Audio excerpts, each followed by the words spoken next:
I realize what my purpose is in life. Like, I'm here to disrupt people's patterns, because if the patterns that we're serving them were working, they would be talking to me.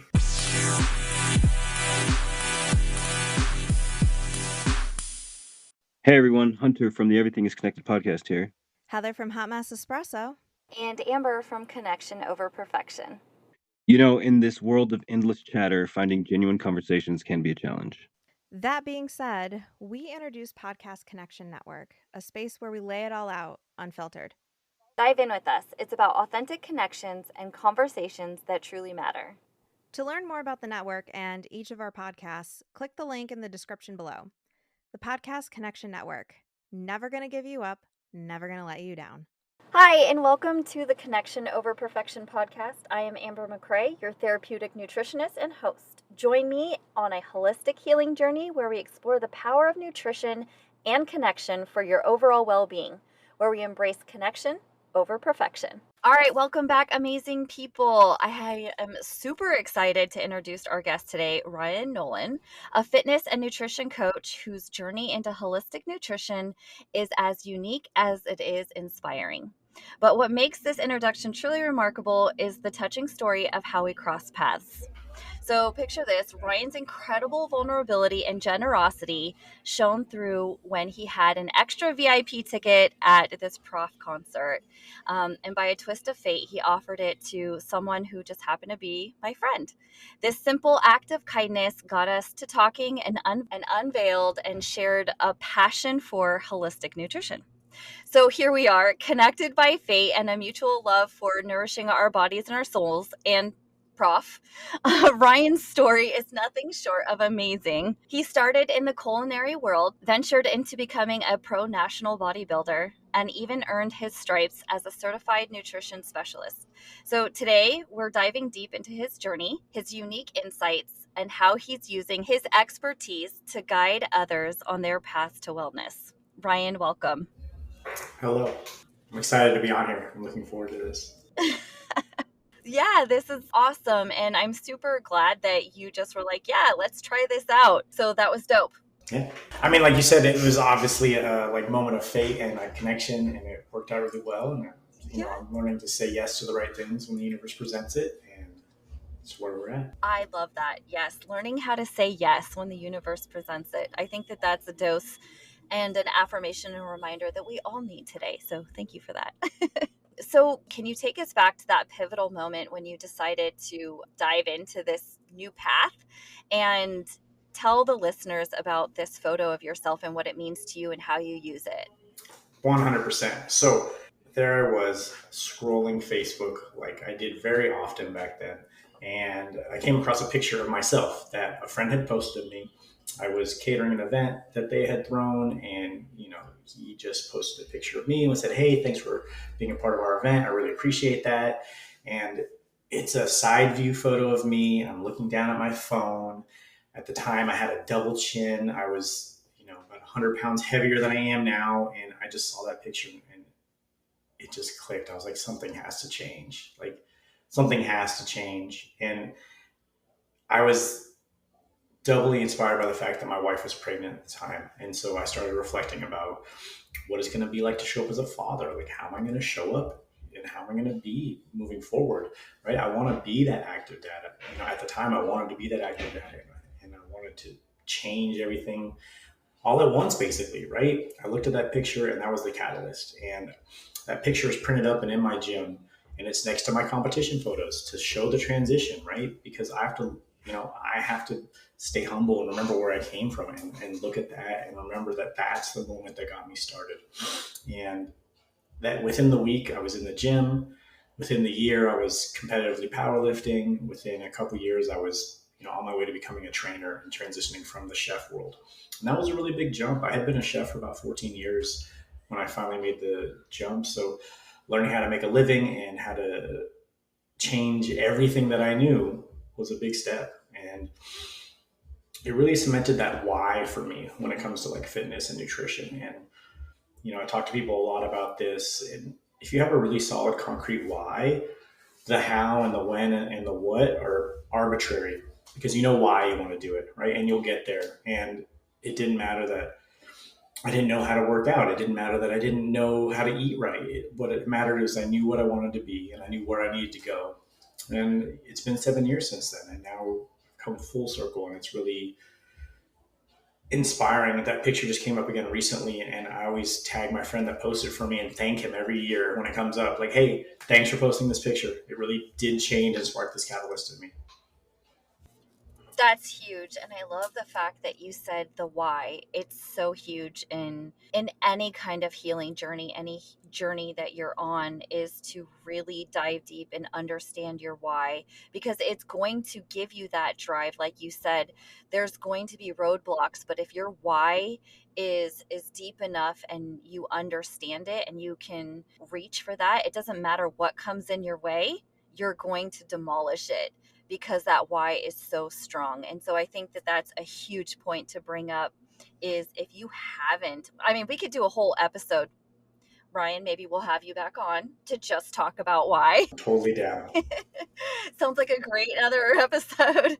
But this is a reminder, if you don't have a why, if you don't know why you do the things that you do, and you don't have goals and a desire behind it and really deep rooted, you're never going to get to those goals, because you're just going to find every reason to find an excuse, right? So I love that you brought that up, and that your wife and your child were that huge why.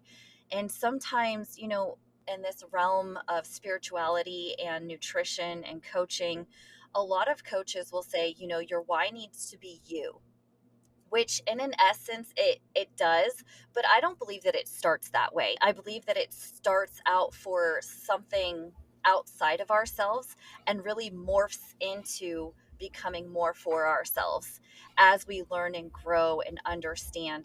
But I think that it's beautiful and totally okay to have your why be something other than yourself. Most often that's what I found. Have you found that to be true? Yeah, totally. Whatever it takes to get started is the most important thing. Like, to use a cliche adage, like the journey up the mountain starts with a single step. Yes. Right. So whatever gets us started is great.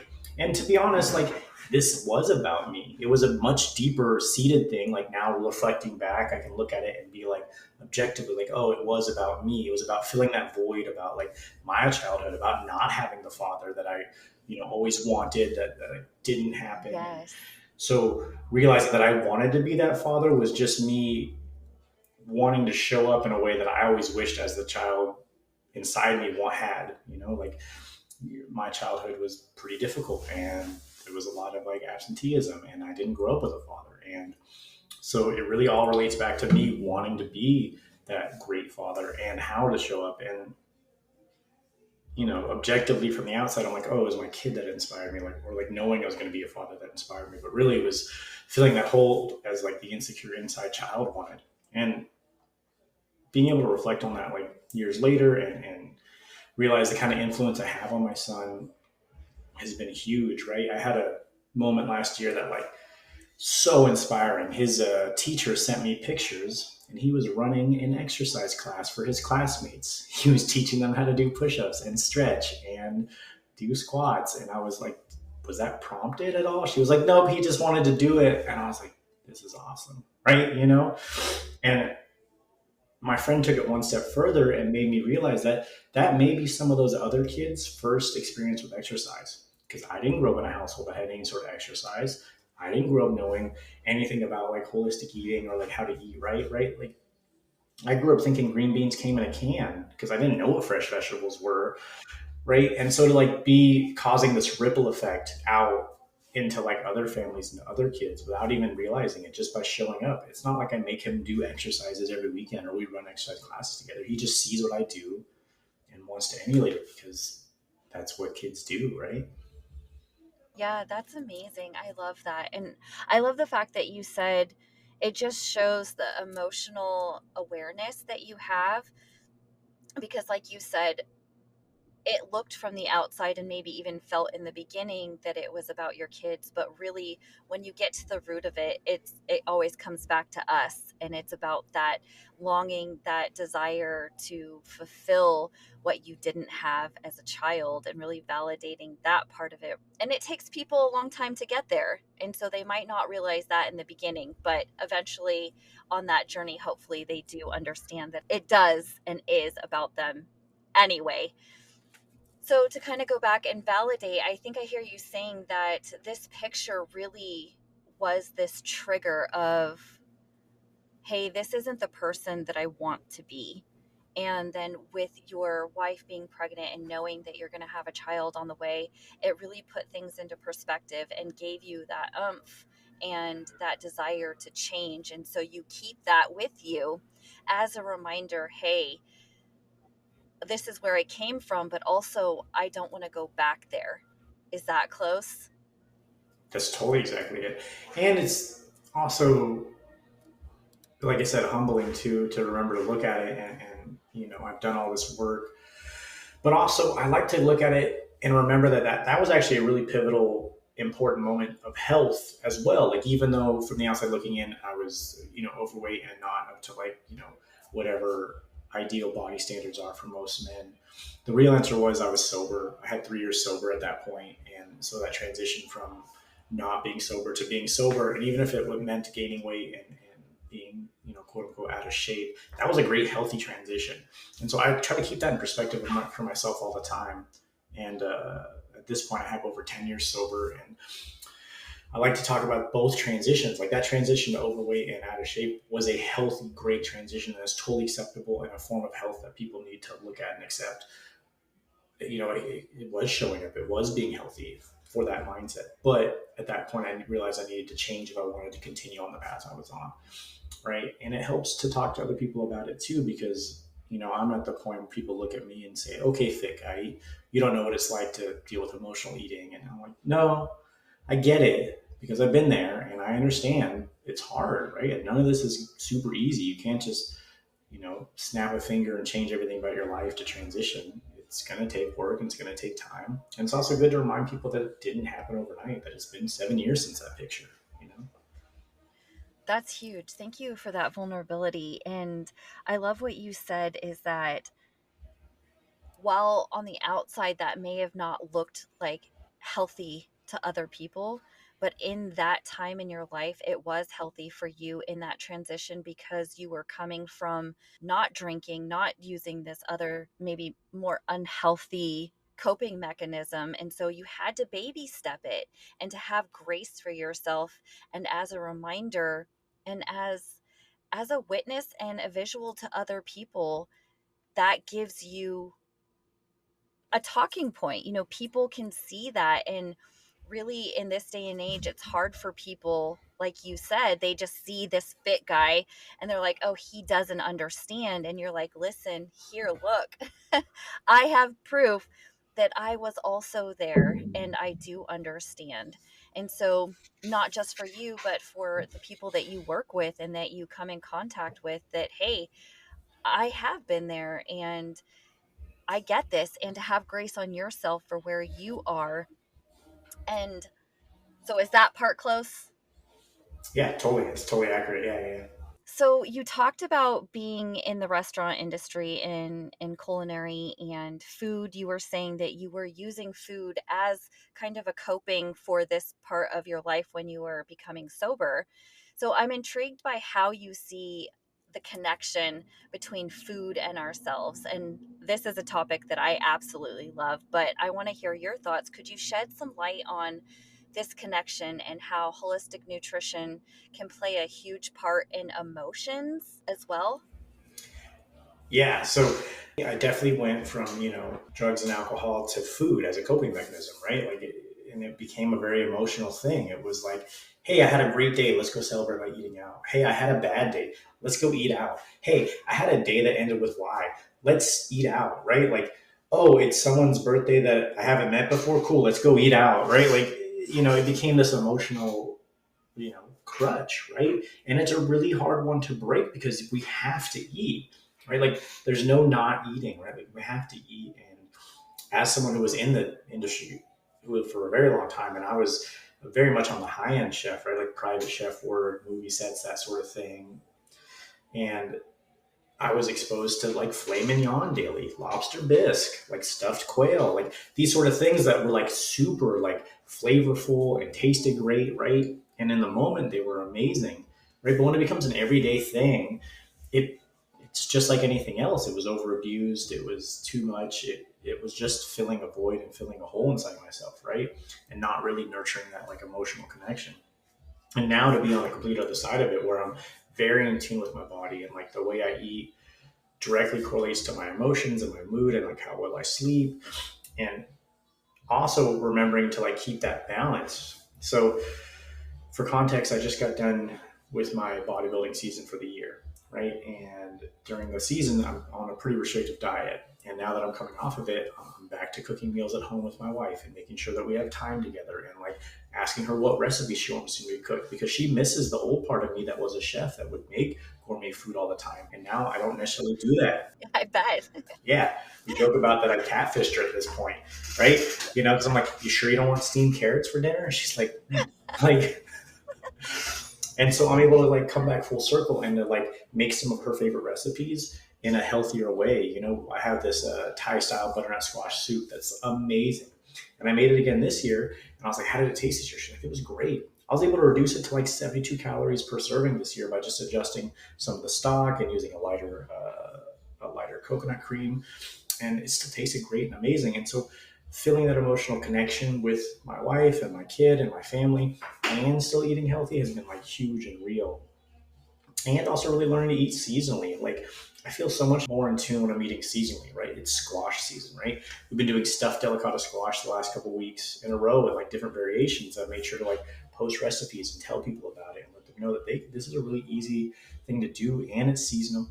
So it's cheap, it's fresh.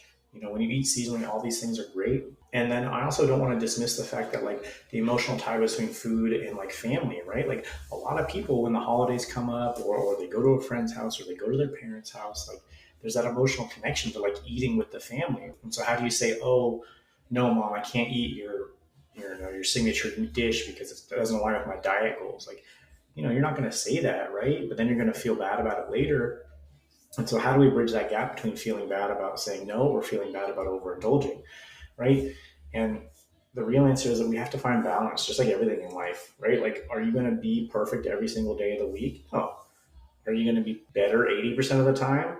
And is that going to reach you to your goals faster? Yeah, probably, right? Like, and so that's what we need to find that balance between, at least in my experience, but also make time for it, right? Like, all my friends, you know, started bugging me about cooking again. So we put Friendsgiving on the calendar, you know, and usually we have a theme. And this year we're going to have a squash off. I already have like a couple recipes I've never tried before that I want to try. And I was talking to my friend and they're all really excited. They're like, oh, I'm going to try this. And, you know, I'm a competitive person. So I was like, we like to put a little money on it, see who can make the best dish. We all put in $5 and winner takes all. And we have a little voting card.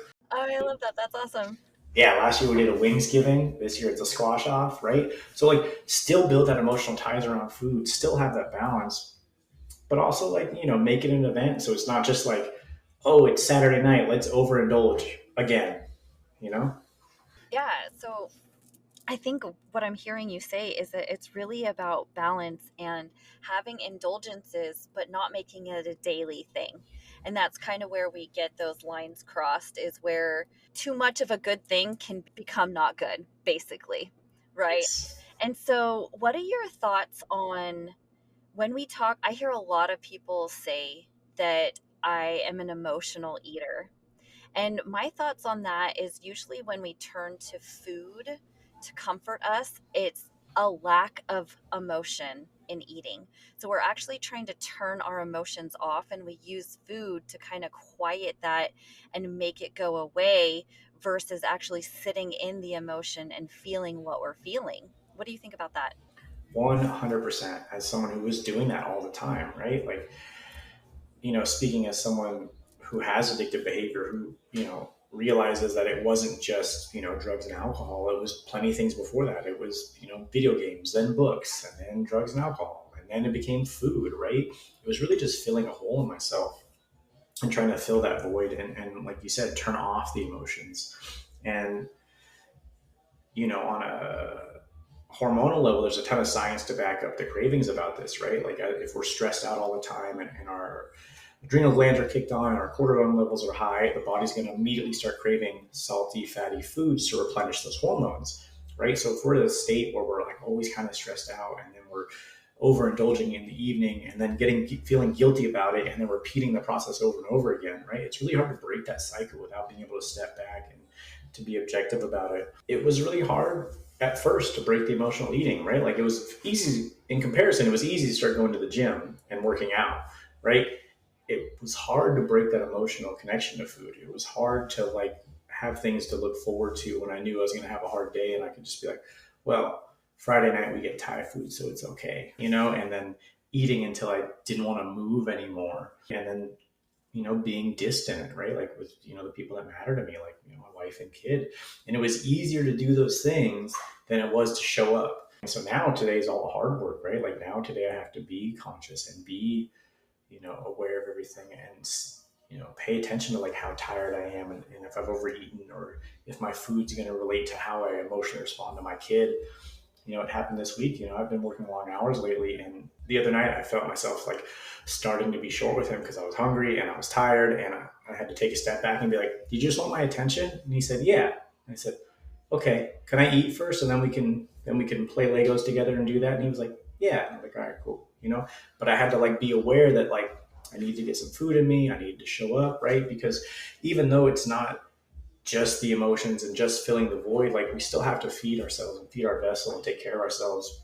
But how do we break that habit, right? How do we do that when there's so many food like products on the market that fill that emotional hole, right? Especially when they're advertised towards our nostalgia and how we feel, they make us feel like home, right? Like, how many recipes when you smell them cooking, you're like, oh, that's like childhood. And so you go to that when you're having a bad day because you want to fill that void or you want to be reminded of someone who's no longer in your life. Is that healthy all the time? Again, it goes back to that overindulgence thing. If it's once in a while, it's probably fine. If it's an everyday thing or an every week thing or a mechanism to cope with because you have a job you don't necessarily like, maybe you should look at the bigger picture. Maybe you should look at the job, right? Like maybe it's not just the eating, maybe it's something bigger and deeper than that. And that's, I think, a lot of times what people don't necessarily want to look at. They want the easy answer. They're like, "Can you just give me a meal plan that'll change how I look?" And I'm like, no, like you don't even sleep 8 hours a night. Why would I change anything about your diet? You know? Right. Yeah, it's about getting to that root of it. I use and I tell my clients is ask questions. Ask yourself questions. Like, okay, something just happened, you got triggered and you want McDonald's. Like ask yourself questions. What am I feeling right now? Do I want McDonald's or am I sad? Like asking all these questions and really, like you said, I can definitely tell you're so emotionally aware and just major kudos because it's a rare to find that. I'm finding more people now as I am opening up and saying yes to the universe, like you said.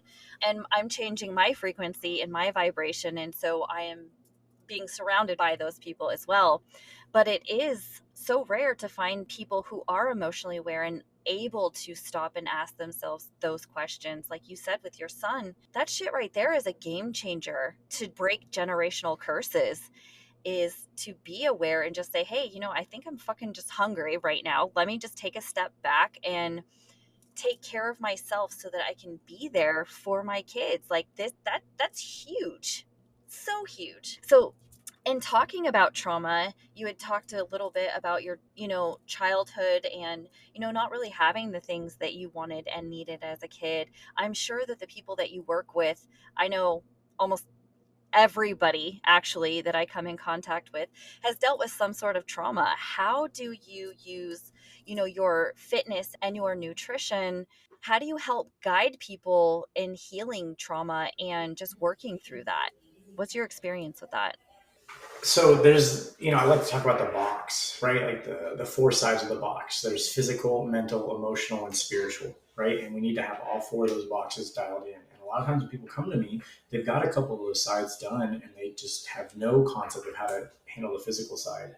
And for me, once I was able to understand that like the self-confidence I can build in my own self by completing the tasks I set out for myself, like go to the gym. Like that's a big step for people. But once you can like routinely go to the gym and count on yourself to go to the gym, and you're like, all right, cool, I'm gonna go to the gym and I'm gonna meal prep this week.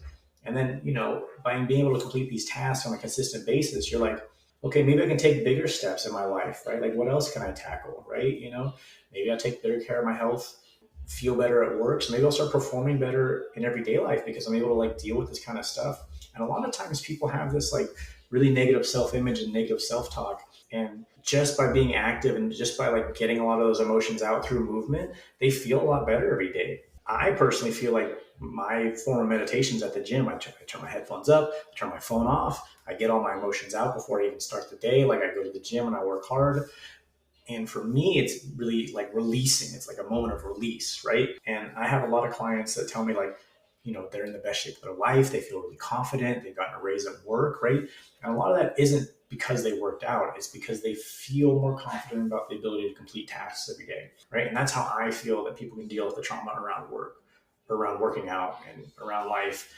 And, I had this story recently where I had a client, like super smart person, right? PhD, like really intelligent, really high level job. And he tried to tell me, oh man, tracking macros is really difficult. And I just looked at him, I was like, what are you talking about? Like, how many numbers a day do you run? How many employees do you oversee? You were just telling me about your theory of quantum entanglement, and you're telling me that tracking macros is hard, right? Like you have your own theory that you want to publish. But what? And I dug deep on him. I was like, where does this come from? And we got down to this story where he was like, when I was 12, my dad looked at me and said, I didn't have a belly when I was 12. And so he identifies as having a belly. So everything to do with losing that belly is now difficult because he identifies as it. This is the kind of stuff you deal with as like a trainer and a coach in a great way. Like we were able to unpack that. I was like, okay, do you want to continue to identify as having a belly? And he said, no. And I said, how do you want to identify? And I was like, as fit and in the best shape of my life. And I said, okay. That was about 6 months ago, and we're on track. We've been working together for a while now. We're on track to hit that next goal. And it's because we were able to identify that one moment that happened to him. And he explained that his father wasn't like negative all the time. It was just a passing comment, but it stuck, right? And it stuck for how long? And then I was able to really reflect on that and be like, okay, how do I speak to my kid, right? Like, how am I going to show up as that voice in the back of his head for the rest of his life? It allowed me to be objective and realize that, like, you don't know someone's trauma when they walk in the door, right? And they're here looking for answers. And right now it may be as a trainer or as a coach, right? But most of the time, after I develop a relationship with a client, they're telling me about like the problems they're having with their mom or their relationship with their husband or how things are changing at home. And I end up being an intern therapist, right? Like during the day.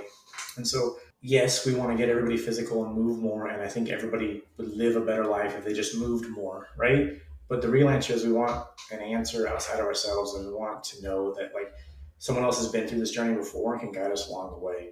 And that's what I do as a trainer. I just love absolutely everything you said. And I'm really fascinated that you take your fitness approach as a whole person, right? And hearing you talk, and I'm super passionate about that. You were talking about the box, and that it's not just about eating healthy. It's not just about working out. It's about meeting all of these things, the whole self. And in this, when you're dealing with clients and you really are becoming a safe place for them, which a lot of people have never had, that a judgment-free zone that they can feel safe to open up and talk about these root causes where they may have never even thought about these before. And that's so huge. And what you're talking about is this huge shift in how we view ourselves and reconnect to ourselves. And that view of self is huge. And so many people don't understand or haven't taken the time to understand why they feel the way that they feel about themselves. And it could be, like you said, it doesn't have to be this huge traumatic experience. It could be this small thing that shifted in their life that has affected them for the rest of their life, right? It's absolutely insane and crazy, but taking that holistic approach and really looking at the whole individual person versus this one size fits all. And that I absolutely love, because that one size fits all just doesn't work. So. Does not at all. People come to me on like the first week and be like, all right, what's my plan? What are we going to do? I'm like, no. Like, no, you're going to give me some data for a couple of weeks and then we'll decide, right? Like, because I can't make any decisions. I can't change the course if I don't know where we're going. Right, exactly. And something else you mentioned was that this is not a quick fix. And in this society, so many people are looking for that quick fix. Just tell me what to eat. Just tell me what to do. Just tell me exactly what to do to make it go away. And I think I hear you saying that you were like, listen, that's not how it works. It takes reconnecting to yourself and understanding these deep roots about yourself before you can reach those goals. Is that what you're saying? 100%. Yeah, that's exactly where I've come to as a trainer, right? Like when I first started my career, there was plenty of clients I said yes to and was like, okay, cool, we'll get you on this track. And you know what I mean? And they would get frustrated and I would get frustrated because they wouldn't see the results they wanted in whatever 8 weeks before their next vacation. And I've learned to say no to people. Like when I talk to people and they're like, all right, I got to look this way by this date. If it's like under 4 months away, like that's not happening. You know what I mean? And I just tell them no. Yeah. You know what I mean? Like the yo-yo diets you've done in the past have been a yo-yo. You're like, sure, you may have lost 20 pounds, took a couple of pictures and then gained it right back, right? Like that's not what we want to do. And I'm super grateful. I'm at a point in my career where I can say no to people. I'm like, hey, I'm not that kind of trainer. I'm not going to guarantee you results in 8 weeks, right? Like, you know, I do have 6-week programs I offer on my website, right? But like I tell people like, you know, it's just a 6-week program to start your habits, right? Like realistically to build a habit, people talk about that like, oh, 21 days to a new habit. Like studies show it's like 256 days for a habit to stick. And like, that's a realistic answer. I'm like, if you want to lose weight over the next 6 to 8 months, yeah, we can build some nice, healthy habits. And you may not even lose that much weight or change that much, you know, externally in those first 6 to 8 months, but then we can build a foundation where we can change for the rest of our life. Right. And it feels really good to be like living in that, right? Like I can show people my before picture. I can do this and be like, no, this is 7 years ago. Like it wasn't overnight, right? Like how many years did you spend building these bad habits? Okay, you expect to change those in how long? It's not realistic, right? Yeah, and we are reprogramming our mind. We're creating new synaptic pathways. It's not just like we're going to fix this. It's like you have this pathway that you have been doing. It's like this track in your mind that you've been doing this habit over and over, like you said, for probably 40 to 50 years. You know, it's going to take quite a while to make that shift and create this new habit where it feels comfortable and where you don't automatically default back to that old habit. So definitely takes time. Yeah, I like to say, I realize what my purpose is in life, right? Like I'm here to disrupt people's patterns because if the patterns that we're serving them were working, I love that. they would be talking to me. I really like live in that, right? You're a pattern interrupter. Yeah. I love it. Yeah. I love that. To circle back, you were talking about, being in fight or flight and what that does to our body and our emotions, right? And I just want to talk about that for a little bit, because when we are in fight or flight, when we are in this constant state of stress, our blood becomes acidic. Like you were saying, it's pumping cortisol all of the time. Our blood becomes acidic, and that does directly affect our mood. It keeps us in this victim mentality, this scarcity mentality, and we're not able to connect with ourselves. It makes us very acidic and stiff and rigid. It doesn't open up our minds to also create those new synaptic pathways, because that needs neuroplasticity in order to do that. And when we don't have that, when our body is very acidic and very rigid and stiff, we're not able to do those things. Yeah, 100%. Exactly. And you know, from like a science point of view too, man, there's like the prefrontal cortex, which is the most recently developed part of the brain, right? Which allows us a lot of logic and thinking and very far away from our emotional self, right? It doesn't like change. It doesn't like any sort of change because that's what allowed, your ancestors to survive. If something changed or like shook in the bushes around you and you went to investigate, chances are you didn't come back. So the prefrontal cortex tells you we have to do exactly what we did yesterday because we survived. Now, I personally don't just want to survive, right? And I now want to thrive, right? So if I listen to that prefrontal cortex that says do exactly what you did yesterday, it's not going to be the answer, right? We need to grow. We need to push ourselves. We need to, like you said, build these new neurological pathways that allow us to change. It is a hard thing to override, though, when you've been spending your entire life in this survival mode of just like, okay, we made it through another day. Okay, we made it through another day. Like, that's not where I want to be. That's not what I want to show as a person or as a member of my community, right? I want to show people that there's another way. Yeah. And I love the fact that you mentioned that, is that our body does it for a purpose, and really understand, because a lot of people I hear, and I don't know if you hear this, is what is wrong with me? And I read this book, or I listened to this book by Oprah Winfrey and a neuroscientist, and it's called What Happened to You. And it really talks about how trauma and our body and the responses, but it's about not what's wrong with us. It's what happened to us. Our body reacts and wants to keep us safe, like you were saying. It's just a natural instinct that our body has. It's like, hey, we need to do this because we're trying to keep you safe.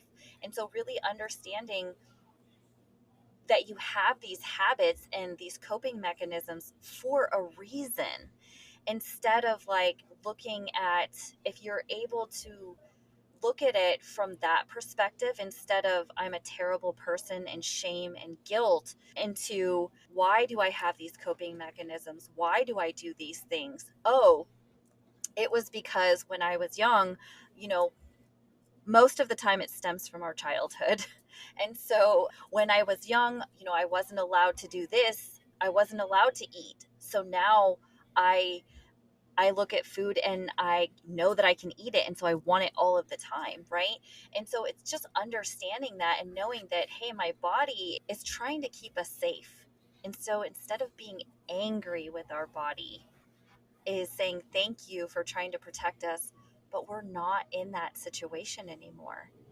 Yeah. It's okay. We can change these. Yeah, 100%. And, a lot of my poor habits around food stem exactly from that, right? Like I grew up in food scarcity. I grew up in poverty, right? Like, so I always cleaned my plate. I always ate whatever was available. I always ate really quick. I distinctly remember visiting a friend's house and the parents asking me if I ate at home because the way I ate the food so quickly, right? And that carried on. That survival method carried on well into adulthood, right? Well into my 30s. It wasn't until I was objectively able to like pull back and be like, okay, this needs to change. And like I said too, to bring it back to the beginning, like I'm aware that that was a healthy transition from sobriety to gaining, getting 100 pounds of weight. That was still a healthy transition. That was my body taking care of me and being like, you need to survive, right? And I got to the point where surviving wasn't just what I wanted anymore. Now I want to thrive, and now I am thriving, right? And my hope is that that shines through to my son, and that shines through to people around me. But I like to tell people too is like, you've had 100% success rate on all of your bad days, right? Like you're here. So everything you've done has been great.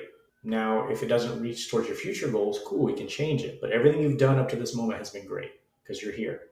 I love that. That's such a beautiful reminder. So in the beginning, we really talked about connection and needing people. And we've talked about, being a safe person for people. How does that overflow into the community that you've built around this fitness and nutrition? So I like to talk about it in the way that, again, I show as an example, right? Like I show up every day and I'm not judgmental. I'm not one to like tell people what they're doing wrong. I'm not one to sit here and be like, oh no, that's not how you get to this way. Like there is no one way that fits all. And what I do is I try to make things as readily available as often as I can. Like a client's like, oh, I can't afford your services. And I was like, I didn't ask you for money. Like, do you want a recipe book? Do you want a meal plan? Do you want a workout guide? If you need more help than that, then reach out to me. But like I have plenty of free things that I can reach out and give out to my community, and I do it as often as I can. I've been at the point to where I'm starting to get back in a way that's like very meaningful to me. Like I'm giving a talk to the Next Gen Trade Academy this Saturday, which is a program funded by the Lime Foundation that pays for underprivileged youth to go to trade school. So I'm speaking to them about the importance of building healthy habits this week. I'm most likely going to a rehab facility and speaking to them about, the importance of nutrition and early addiction, because that's what I went through too. Most of last year, I taught fitness classes at the rehab I graduated from. Totally just, in my own spare time, and was able to connect and really reach out to people in the community. And so those are the things that really build community. And it's not like, hey, look at me. These are things I just do on my own time and my spare time, and try to reach out and be as a volume of knowledge. So when somebody is ready to make that change, they can reach out and be like, hey, where do I start? And that's what I do. And then as for what I future see as building a community, I was at the gym I work out at the other day. If you go to the gym early in the morning, everybody there is pretty dedicated because it's early in the morning, right? And it's the same people, and there's a pretty solid, community and crew there. And it was one of the members' birthday, and there was a box of donuts for her. And then someone else showed up with a cake for her. And then they all started laughing because iPhone brought all these sweets for her birthday, and we're all gym rats. And so we're joking about well, now we got to go earn these, right? And so they all took a picture and they all posed with all the cakes and everything.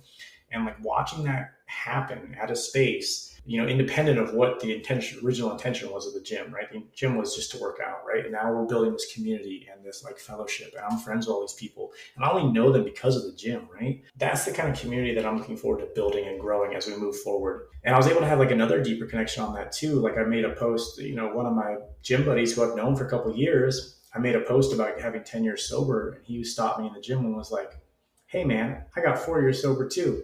I'm speaking at this meeting next week. Do you want to come? And I was like, yeah. And these are connections that are only made because of the gym life and the community. And I think that's a big thing lacking currently in society, and especially in Western culture, this rugged individualism of oh, I can do it myself. No, you can't. And nobody ever has. Nobody's ever done anything on their own in the entirety of history. That's why we survive. That's why we thrive. That's why we have civilizations. It's because we work together, right? So if you think you can do it all on your own, that's crazy. Right. And so I just want to be there as a community member and show up as a community and create more community space, really. I love that. And you kind of touched on that in the beginning, that you want to let people know that they're not alone in what they're going through. And I think I hear you saying in reaching out and going back to where you came from, you're like, hey, you're not alone. I was there. We can do this together. There's still hope for you. And I love that. That's amazing. Ryan, thank you so much for your vulnerability and just sharing your knowledge with us. Can you tell us a little bit more about what you offer and where people can find you? Yeah, totally. So I obviously offer online coaching and high level in-person coaching as well at a private gym. I also offer a lot of easy, accessible things online too. If you go to spikefitness.com, we have a membership-based website where we do live weekly coaching every Wednesday. I upload monthly recipes and monthly meal plans and monthly exercise guides. And I do that all for $19 a month because I want to make it as accessible to people as possible. And then from there, if you want more, accountability or handholding, we have higher level packages. And if you don't necessarily want to do a membership program, we have 6-week programs with workout videos and meal plans for $97 on average. So if any of those sound like something I can help you with, reach out to me. Otherwise, just say hi. Awesome. I love it. Thank you so much, Ryan. Thank you again so much for agreeing to do this and just your heart. It is definitely your heart, and your intentions have just shined so bright from the moment that I met you. And so I look forward to where this connection and friendship goes. And you're amazing. Thank you so much. No, thank you for the opportunity to speak on this. I really, like you said, I listened to the universe when it said to show up, and it feels great. The content provided in this podcast is for informational purposes only and is not intended as a substitute for professional medical advice, diagnosis, or treatment. The intention of the host and guests is to spread love and awareness. Always seek the advice of your physician or trusted healthcare provider with any questions you may have regarding a medical condition. Never disregard professional medical advice or delay in seeking it because of something you've heard in this podcast.